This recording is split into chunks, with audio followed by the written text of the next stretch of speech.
Hey, Eschatology peeps, Kenny Ortiz here. Again, just wanted to record this video to give you a basis or a kind of a basic understanding of the three primary millennium positionings.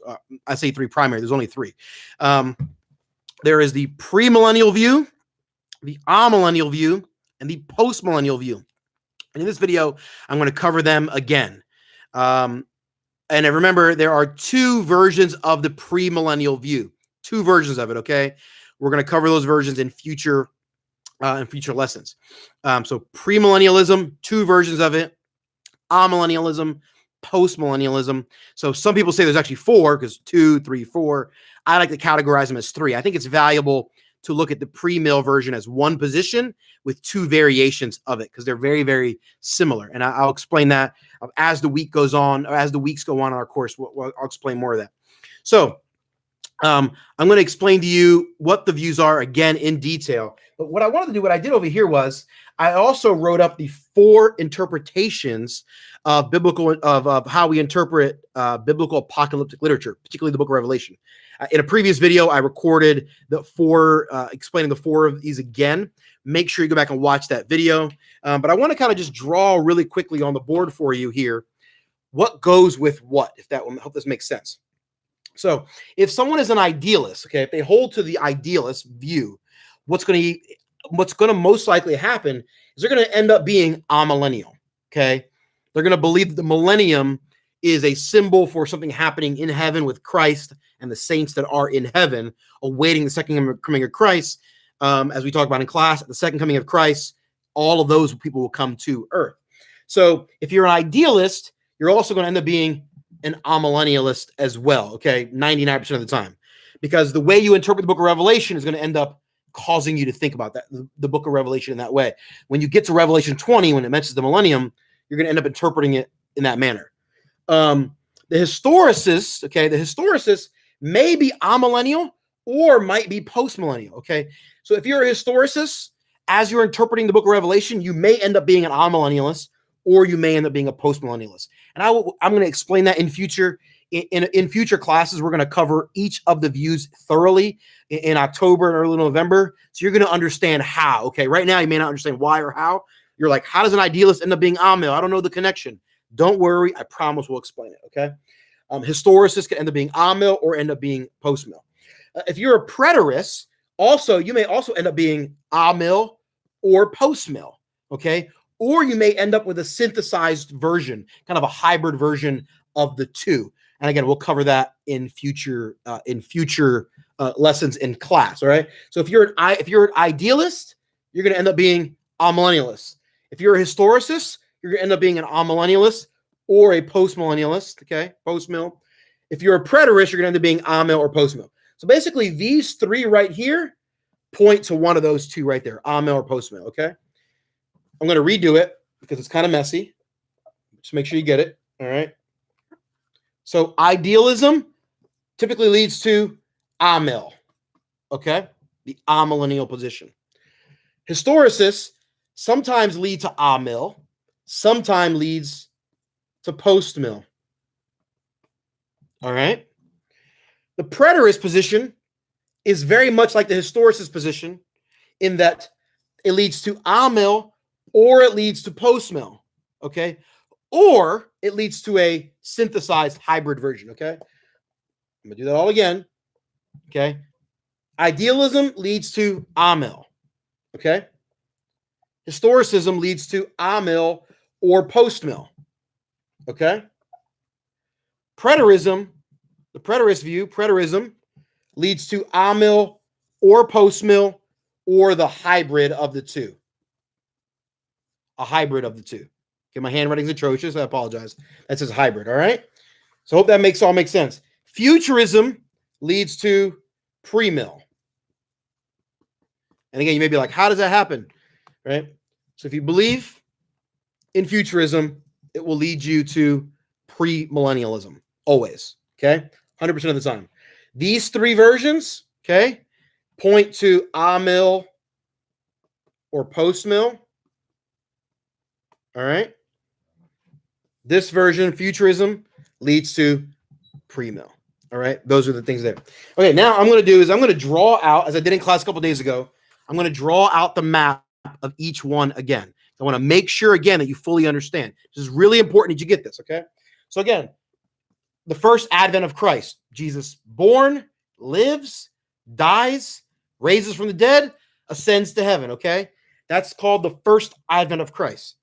Then we have the church age. Okay. The church age, that's now, that's the period we're living in. And then we have the second coming of Christ, right? The second coming of Christ right here. Okay. Second coming of Christ. Jesus comes back. Okay. That's the second advent. And then we have obviously the events of eternity. Okay. The premillennial position believes the millennium happens right here. Okay. So the premillennial position says Jesus came the first time. Now we're living here. Jesus will come again. There will be 1,000-year period of time or just a really long period of time in the millennium. And then there will be eternity where we have the new heavens and new earth. Okay. That is the pre-mill view. This is pre-mill. And how do you remember the pre-mill view? Jesus comes back pre the millennium, right? You see which one's first. Christ comes, then the millennium. Pre the millennium. Christ is pre, the return of Christ is pre the millennium. All right. So that's the pre-mill view. All right. And now let's go with the post-mill view. All right. Post-mill. This is the post-mill view. First advent of Christ. Church age. Right, church age there, okay? Okay, there. Then they believe the millennium happens here. Then the return of Christ, the second return of Christ. That we are living somewhere in this church age, and at some point during the church age, we will then enter into the millennium, okay? And the millennium could be a literal 1,000 years, or could just be a really long period of time, all right? Second coming of Christ, and then eternity happens here, right? This is the new heavens, new earth. All right. We remember this by saying post-mill. The second coming of Christ is post the millennium. The millennium happens first, then Jesus comes after that. The second coming of Christ is post the millennium. All right. So I'm going to draw the pre-mill and post-mill next to each other just so that you see it very clearly. Again, pre-mill is going to be in the first here. Post will be in the second. They both believe that in the first advent of Jesus, they both believe in a church age. Okay. Okay. The post-mill believes the millennium then happens, then the second coming of Christ. The pre-mill believes the second coming of Christ, then the millennium. Okay. Right. And then they both believe in eternity here, the new heavens, new earth. All right. So you see, they just have this right here is what they have different. Okay. They basically have the second coming of Christ and the position of the millennium inverted. Okay. Pre-mill, post-mill. Pre-mill, second coming of Christ is pre the millennium, before the millennium, right? Like pre-school, right? Pre-season, pre. Post-mill, okay, is the second coming of Christ is post the millennium. Post means after, post the millennium, right? That's the post versus pre. And the third view is the amillennial view, which agrees largely with the other ones. First advent of Christ, the church age, okay, church age, second coming of Christ, okay, and then they believe eternity happens here. New heavens, new earth, all that happens right here. The difference between this view and the other ones, they believe the millennium is happening concurrently with the church age.